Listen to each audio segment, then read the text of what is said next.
আর Ukraine আর Russia দিশা মুদ্রে লড়াই বাবদে US president Joe Biden state of the union आ कमी हरारे आजा दामान कथा को लई सदर कदा जहां को लैया कदा उना को हुयु कना उनको यूक्रेन साला तिंगु मिना को राष्ट्रपति पुतिना काडेर बड़ी गया यूक्रेन हर को अड़ी भागी सहित साहस को उदु एदा और यूक्रेन बहादुर साला राशिया साला सामान दाबड़ा कना यूएस पहाटा खन राशिया विमान लेकिनते एयर स्पेस बंदाय और राशिया चेतान रे इकोनॉमिक पाबंदी हो लगावाय और यूक्रेन लेकिते $1 billion कौड़ी गड़ोय एमाकुआय Putin alone is the one to blame.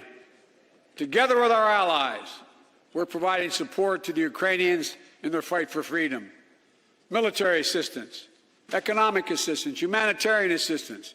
We're giving more than $1 billion of direct assistance to Ukraine and will continue to aid the Ukrainian people as they defend their country and help ease their suffering.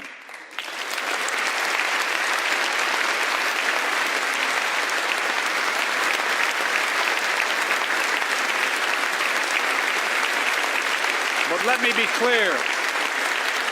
Our forces are not engaged and will not engage in the conflict with Russian forces in Ukraine. Our forces are not going to Europe to fight Ukraine, but to defend our NATO allies in the event that Putin decides to keep moving west. For that purpose, we have mobilized American ground forces, air squadrons, ship deployments to protect NATO countries including Poland, Romania, Latvia, Lithuania, and Estonia. And as I've made crystal clear, the United States and our allies will defend every inch of territory that is NATO territory with the full force of our collective power. Every single inch.